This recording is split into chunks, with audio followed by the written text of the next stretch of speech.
నమస్కారం, మీ షణ్ముఖ్. ఈరోజు మన ముందర మధు గారు ఉన్నారు. భారతదేశం శాస్త్ర సాంకేతిక రంగాల్లో అనగా పరిశోధన రంగంలో ఎటువంటి పురోగతి సాధిస్తుంది మనం ఇప్పుడు తెలుసుకుందాం.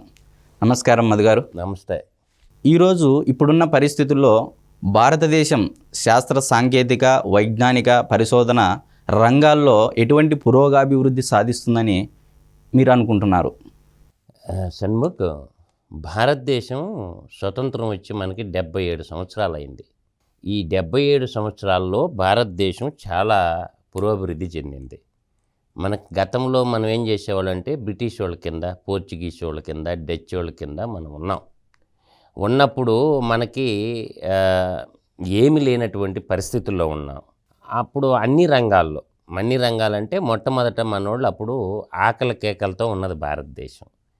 అప్పుడు ఆకలి కేకలతో భారతదేశం ఉన్నప్పుడు మనం ఏం చేయాలా? ఫస్ట్ ఆకలి బాధని తీర్చుకోవాలా. ఆకలి బాధని తీర్చుకోవాలంటే ఏం చేయాలా? మనకి భారతదేశం అంటే నదులు, హిమానీ నదులు, తర్వాత మనకి వర్షాధారం ద్వారా ఉండే నదులు మాత్రం ఉంటాయి. అంటే హిమనీ నదులు అంటే జీవనదులు అంటారు. వర్షాధారం ద్వారా మనకు దక్షిణ భారతదేశంలో హిమాలయ పర్వతాల నుంచి ప్రవహించే నదులు నిరంతర ప్రవాహం ఉంటుంది. కానీ దక్షిణ భారతదేశంకి వచ్చేళ్ళకి నదులు ఏంది? వర్షాకాలం ఉధృతంగా ప్రవహిస్తాయి, ఆ తర్వాత ఎండాకాలం నీళ్ళు ఉండవు. ఆ వర్షపు ధారల్ని మనం నిల్వ ఉంచుకుంటే, నీటి నిల్వను పెట్టుకుంటే, మనం నిల్వ చేసుకున్న నీళ్ళని బీడు భూములకి మళ్ళించుకుంటే పంటలు అధికంగా పండి దాన్ని హరిత విప్లవం అంటారు. పంటలు అధికంగా పండి తద్వారా ఆకలిని రూపుమార్పొచ్చని మన తొలి ప్రధాని జవహర్లాల్ నెహ్రూ గారు మొట్టమొదట అగ్రికల్చర్కి ప్రాధాన్యత ఇచ్చారు. అంటే అప్పుడు శాస్త్ర సాంకేతిక రంగం కావాలి కదా. ఒక ప్రాజెక్టు కట్టాలంటే ఏం కావాలా? శాస్త్ర సాంకేతిక రంగం కావాలి, ఇంజనీర్లు కావాలి. మనకి ఇంజనీర్లు కావాలంటే ఏం చేయాలా? ఆ విజ్ఞానాన్ని విజ్ఞాన విశ్వవిద్యాలయాలు, దాని విధమైన శిక్షణ అన్నీ కావాలి. అప్పుడు ఏం చేశారు? అప్పుడు విశ్వవిద్యాలయాలు రెండవ పంచవర్ష ప్రణాళికలో మనకి పెట్టుకోవడం జరిగింది. ఐఐటీలు, ఎన్ఐటీలు అట్లా ఒక్కొక్క అడుగు మెట్టు పేర్చుకుంటూ భారతదేశం అన్ని రంగాలలో పురోభివృద్ధి సాధించింది. అయితే ఇప్పుడు వచ్చిన సమస్య ఏంటంటే శాస్త్ర సాంకేతిక రంగాల్లో మనం ఎక్కడున్నాం అనే పాయింట్ మనం వేసుకుంటాం. అభివృద్ధి చెందిన దేశాలు, అభివృద్ధి చెందుతూ ఉండే దేశాలు, 3 రకాలుగా అభివృద్ధి చెందని దేశాలు అని 3 రకాలుగా మనం వర్గీకరించుకుంటే మన ప్లేసు శాస్త్ర సాంకేతిక రంగాల్లో ఎక్కడున్నాము అంటే మనకు ఒక్కొక్క రంగం తీసుకున్నాం. షణ్ముఖ్, శాటిలైట్ రంగం తీసుకున్నాం. శాటిలైట్ రంగంలో ఈరోజు ప్రపంచంలోనే నాసా తర్వాత మన ఇస్రో ముందు. ఇస్రో ముందుంది. నాసా తర్వాత ఏముంది? ఇస్రో ముందుంది. అంటే ఇది ఒక్క రంగం కాదు కదా, రకరకాల రంగాలు ఉంటాయి. మానవుడు ప్రతినిత్యం తన అవసరాల కోసం నిత్యం అవసరాలు ఉంటాయి కొన్ని. ఇప్పుడు సపోజ్ ఒక స్కూల్ స్టూడెంట్ని తీసుకుందాం. ఆ అబ్బాయికి ఏం కావాలా? బుక్స్ కావాలా, సాక్స్ కావాలా, బట్టలు కావాలా, బ్యాగులు కావాలా, రాసేదానికి పెన్నులు కావాలా, అవునా కదా? ఇదంతా ఏంది? జామెంట్రీ బాక్స్ ఉంటుంది. పిల్లోడు ఒక బొమ్మలు గీయాలంటే బాక్స్ ఉంటుంది, జామెంట్రీ బాక్స్ మన స్కూల్లో. దాంట్లో ఎన్ని రకాల కాంపౌండ్స్ ఉంటాయి? డివైడర్ ఉంటుంది, రెక్టాంగులర్ ఉంటుంది, రైట్ యాంగిల్ ఉంటుంది. అవి ఏ రూపాల్లో ఉంటాయి? ఏ పదార్థంతో అవి తయారు చేశారు? అంటే విభిన్న రకాలైనటువంటి వస్తువులను మనం ఉత్పత్తి చేసుకోవాలంటే ఆయా శాస్త్ర సాంకేతిక రంగాల మధ్య మనకి పట్టుండాలి. ఇప్పుడు ఒక చిన్న లైక్ చెప్పాను నేను. ఒక జామెంట్రీ బాక్సే తీసుకోండి. జామెంట్రీ బాక్స్లో ఎన్ని ఐటమ్స్ ఉంటాయి? పెన్సిల్ ఉంటుందా? పెన్సిల్ ఎలా తయారు చేయాలో మనకు తెలియదు. మనం వాడినప్పుడు చిన్నప్పుడు ఏం వాడావు నువ్వు? ఏ పెన్సిల్ ఆడావు చెప్పు? నటరాజ్ పెన్సిల్. ఇప్పుడు మా పిల్లలు ఏమో అప్సరా వాడుతున్నారు. దాంట్లో మరి అరేంజ్ చేయడానికి రబ్బర్ ఉంటుందా? రబ్బర్ ఉంటుంది కదా. మళ్ళీ షార్ప్నర్ ఉంటుందిగా. షార్ప్నర్ దేంట్లో ఉంటుంది? ఏ మెటీరియల్తో ఉంటుంది? ఫస్ట్ వుడ్తో తయారు చేసేవాళ్ళు షార్ప్నర్. తర్వాత దాని మీద ఒక బ్లేడ్ ఉంటుంది, స్టీల్ ఉండేది, అంటే కట్ చేయటానికి. వుడ్డు షార్ప్నర్ ఉండేది, ఎరేజర్ రబ్బర్తో ఉండేది. ఈ రబ్బర్ ఎక్కడి నుంచి వచ్చింది? ఒక చెట్టు, అంటే కేరళలో రబ్బర్ చెట్లు ఉంటాయి కదా, ఒక చెట్టు పాల నుంచి ఆ రబ్బర్ తయారు చేసుకోగలిగినాం. అంటే ఈ పరిశోధనా పత్రాలు నేను అనేది శాస్త్ర సాంకేతిక రంగం అనేది R&D అంటారు. అంటే రీసెర్చ్ అండ్ డెవలప్మెంట్. నిరంతరం పరిశోధన చేస్తూ మానవాళికి అవసరమైనటువంటి వస్తువు ఉత్పత్తిని తయారు చేసే సాంకేతిక పరిజ్ఞానాన్ని అందించడమే ఈ పరిశోధన, అధ్యయనం, పరిశోధన చేసి తద్వారా ఏం చేయాలా, దానికి సపరేట్ నిధులు కేటాయించాలి కేంద్ర ప్రభుత్వం, అట్లా రాష్ట్ర ప్రభుత్వం కూడా కేటాయించాలి. ఇప్పుడు ఏం చేశారంటే ఈ శాస్త్ర సాంకేతిక రంగాల్లో ప్రైవేటు వ్యక్తులు విజయాలు ఎక్కువ సాధిస్తారు, కానీ ప్రభుత్వ రంగంలో ఉన్నటువంటి యూనివర్సిటీలో ఉండే ప్రొఫెసర్లు లక్షల జీతాలు తీసుకుంటా ఒక్కొక్కడు లక్షలు పేరుకే యూనివర్సిటీలు ఉంటాయి. షణ్ముఖ్, ఏ యూనివర్సిటీలో చదివినావు షణ్ముఖ్? నువ్వు JNTU అనంతపూర్ యూనివర్సిటీ. మీ యూనివర్సిటీ నుంచి ఏదన్నా ఒక్క పరిశోధన ఇచ్చి దేశానికి అందించిందా? లేదు గురువుగారు, లేదు. లేదా? లేదు. అయితే వాళ్ళు లక్షల జీతాలు తీసుకున్నారు. ఎవరు సొమ్మని తీసుకున్నారు? భారతీయ ప్రజలది కదా ఆ డబ్బంతా. మీ అమ్మ మీ నాన్నలది, మా అమ్మ మా నాన్నది. భారతీయ పౌరులందరూ ట్యాక్సుల రూపం కడితే ట్యాక్స్ నేను ఏడ కడుతున్నాను అనుకోబాకండి. మీరు కొబ్బరి నూనె కొన్నా, టూత్ బ్రష్ కొన్నా, టూత్పేస్ట్ కొన్నా, షాంపూ కొన్నా వాటన్నిటి మీద GST ఉంటుంది. గతంలో వ్యాట్ ఉండేది, ఇప్పుడు GST ఉంటుంది అన్నమాట. ఇట్లా పెట్రోల్ కొట్టించిన, డీజిల్ కొట్టించిన ఎంత ట్యాక్సే. Every person as a citizen of India, every person is tax payer. వాళ్ళందరూ కట్టిన డబ్బు అనంతపురం ఈసి అనంతపురంలో ఉన్న JNTUలో ఉన్న ప్రొఫెసర్లు సిగ్గు లేకుండా తింటారుగా. భారతదేశానికి ఏమందించాలి యూనివర్సిటీ? ఏమన్నా ఒక్క పరిశోధన, ఒక పెన్నా తయారు చేసేది కానీ, ఒక పెన్సిల్ తయారు చేసేది కానీ, ఒక రబ్బర్ తయారు చేసేది కానీ, ఏదన్నా ఒక పరిశోధన అందించారా దేశానికి? అటువంటప్పుడు వాళ్ళకి జీతాలు ఎందుకు? వాళ్ళకి మీరు అడిగారా స్టూడెంట్స్గా ఎప్పుడన్నా? మీరు కాలేజీలో చదివేటప్పుడు అడిగారా షణ్ముఖ్? అంటే మేము యాక్చువల్గా కాలేజీలో చదివేటప్పుడు మా మీద ఒత్తిడి, వివిధ రకాలమైన ఒత్తిళ్ళు, అంటే డైరెక్ట్గా లేకోకుండా ఇండైరెక్ట్గా ఒత్తిళ్ళు పెట్టడము, స్టూడెంట్స్ ఒక దాని మీద రీసెర్చ్ చేస్తా అని అంటే దానికి నిధులు ఎలా తీసుకురావాలని ఒక అవగాహన కల్పించకపోవడం, ఇలాంటి సమస్యలు మాకు కాలేజీలు చదివే సమయాల్లో చాలా ఎదుర్కొన్నాము. ఇప్పటికీ జరుగుతూనే ఉన్నాయి, జరుగుతాయి కూడా అని మేము అనుకుంటా ఉన్నాము. దీని పట్ల మీరు దీన్ని ఏ విధంగా చూస్తారు? ఈ వ్యవస్థ లోపమా, లేకపోతే యూనివర్సిటీ అధ్యాపకుల యొక్క విజ్ఞాన లోపమా, లేకపోతే దీన్ని ఎలా చూస్తారు మీరు? వాళ్ళకి పనిష్మెంట్ లేకపోవడం. యూనివర్సిటీ వైస్ ఛాన్సలర్లకి పొలిటికల్ పార్టీలకి సేవకులుగా మారిపోయారు. భారత పార్లమెంటు స్థాయి సంఘం ఒక సపరేట్ నిధులు కేటాయించి ఒక టార్గెట్ ఇవ్వాలి. అంటే మనకి DRDO ఉంటుంది కదా, మనకి డిఫెన్స్ వాళ్ళకి టార్గెట్ ఇస్తారు, రీసెర్చ్ చేయాలి ఖచ్చితంగాని. తర్వాత మనకి అన్ని రంగాల్లో ఇప్పుడు లిటరేచర్ ఉంటుంది షణ్ముఖ్. లిటరేచరు అంటే ఏంటి? భాషని బతికించుకోవడం. భాషని బతికించుకోకపోతే ఏమవుద్దో తెలుసా? లిటరేచర్ అంటే సాహిత్యం, కళలు ఉంటాయి చూసావా? రకరకాల కళలు ఉంటాయి. ఒకడు సనాయి వాదిస్తాడు, ఒకడు ఫ్లూట్ వాయిస్తాడు, రకరకాలు, అంటే ఒక హార్మోని పెట్టి కొడతారు, ఒకడు భరతనాట్యం, కూచిపూడి, ఇట్లా రకరకాల కళలు ఉంటాయి మనకి. వీటన్నిటి మీద పరిశోధన చేసి వాటిని కాపాడుకోవాల్సినటువంటి పరిస్థితి ఉంటుంది. భావితరాలకు అందించాలని చెప్తే ఈ రీసెర్చ్ ఖచ్చితంగా ఉండి తీరాలి. అదేవిధంగా మనకి నేను చెప్పేది ఏంటంటే, ఇవాళ ఆరోగ్యం ఉంది, మన కరోనా వచ్చింది. కరోనా వచ్చినప్పుడు మనకి అది ల్యాబ్స్ లేవనుకో, రీసెర్చ్ మనకి లేదనుకో, వ్యాక్సినేషన్ ఎలా కనుక్కుండేవాళ్ళం? వ్యాక్సినేషన్ కనుక్కోలేం కదా. కాబట్టి ఆ ఎలిమెంటరీ ఎవరు కనుక్కున్నారు? ప్రభుత్వ అధికారులు కనుక్కున్నారు, ప్రైవేట్ కంపెనీలు కనుక్కున్నారు. ఎవరు కనుక్కున్నారు? గవర్నమెంటు రీసెర్చ్ ఆర్గనైజేషన్లు కనుక్కునే వ్యాక్సినేషన్కి, కరోనా వ్యాక్సినేషన్కి ప్రైవేట్వి కనుక్కున్నాయా? అంటే ప్రైవేట్ వాళ్ళు కనుక్కున్నారు. అంటే గవర్నమెంట్ వాళ్ళు మీరు ఇంక ఉండేది ఎందుకు? లక్షల జీతాలు తీసుకోవడానికా? మనకి భారత బయోటెక్ కొన్ని ఉంది నాన్న, భారత బయోటెక్ వాళ్ళు కొన్ని, తర్వాత మన పూనా వాళ్ళు కొంతమంది ప్రపంచానికి అందించారుగా మన సైంటిస్టులు. అంటే కొద్దిగా చేయూత అందిస్తే ప్రపంచానికే కరోనా వైరస్కి వ్యాక్సినేషన్ కనుక్కున్నారా లేదా మనల్లో? అదేవిధంగా మనకి గతంలో చాలా వ్యాక్సిన్లు ఉంటాయి. చిన్నప్పుడు టీకాలు వేసేవాళ్ళు.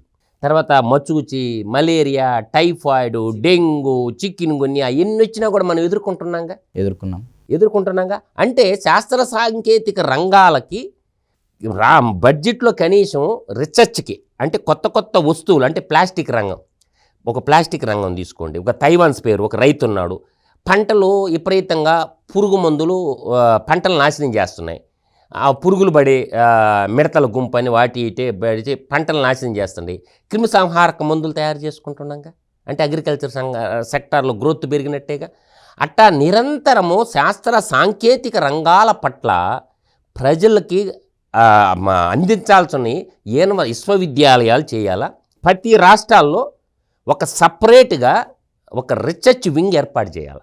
ఏది research and development wing, research and development wing అనేది ఒకటి పెట్టుకుంటే అది ఒక విశ్వవిద్యాలయం లాగా రాష్ట్రానికి ఒకటి పెట్టి అన్ని రంగాల్లో, ఏ రంగాలు చెప్తున్నాను, ప్లాస్టిక్ రంగంలో, శాటిలైట్ రంగంలో, తర్వాత ఆర్టిఫిషియల్ ఇంటెలిజెంట్ రంగంలో విశ్వవిద్యాలయాలతో పాటు పరిశోధన అభివృద్ధికి కొన్ని నిధులు కేటాయించి కనీసం ఒక 3% కాబట్టి దౌర్భాగ్యులు 2% ఇచ్చినా, జీడిపిలో 2% ఇచ్చినా భారతదేశం ఎక్కడికో బాద్ది. ఇప్పుడు బస్సులు మ్యానుఫ్యాక్చరింగ్ చేయాలా. ఇప్పుడు ఏంది, మనకు డీజిల్ ఇంజిన్లు ఉన్నాయి, పెట్రోల్ ఇంజిన్లు, డీజిల్ ఇంజిన్లు ఉన్నాయి.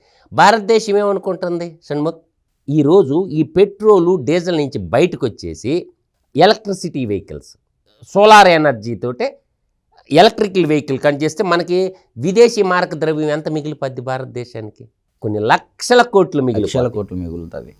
చిన్నది కాదు, లక్షం కోట్లు. ఇప్పుడు ఆ బ్యాటరీ తయారు చేయాలంటే ఏం కావాలా? లిథియం కావాలా. లిథియం ఎక్కడ ఉంటుంది? భూగర్భంలో ఉంటుంది. ఈ మధ్య పరిశోధన చేస్తే జమ్మూ అండ్ కాశ్మీరు, రాజస్థాన్లో లిథియం కూడా మనకు దొరికింది.